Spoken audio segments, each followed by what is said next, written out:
Creative स्कूलने जपली दर्जासोबत सामाजिक बांधिलकी, आजारी विद्यार्थ्याच्या उपचारासाठी केली लाख मोलाची मदत, विद्यार्थ्याच्या आईकडे धनादेश करण्यात आला सुपूर्द। गडिंग्लज येथील इन्स्टिट्यूट ऑफ क्रिएटिव्ह एज्युकेशन संचलित क्रिएटिव्ह स्कूलमध्ये विद्यार्थ्यांचा शैक्षणिक दर्जा जपण्यासह सामाजिक बांधिलकी सुद्धा जोपासली जात असल्याचं प्रकर्षानं निदर्शनास येत आहे।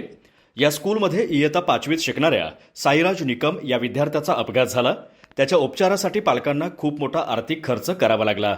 त्यांच्या खर्चाला अल्पसा हातभार लावण्याच्या उद्देशाने संस्थेने त्यांना रोख 50,000 रुपयांची आर्थिक मदत केली।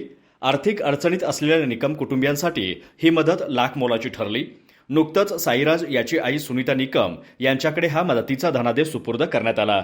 दरम्यान गतवर्षी याच शाळेतील भावेश बंदी या विद्यार्थ्याचा हात कडबाकुट्टी मशीनमध्ये अडकून त्याची 4 बोटे तुटली होती।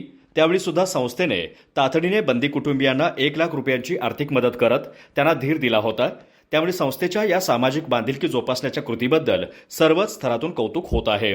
संस्थेचे अध्यक्ष डॉक्टर चंद्रशेखर देसाई, सचिव अण्णासाहेब बेळगुद्रे, मुख्याध्यापक दिनकर रायकर आदींसह सर्व संचालक, शिक्षक, कर्मचारी यांच्या योगदानातून संस्थेची वाटचाल प्रगतीपथावरती सुरू आहे।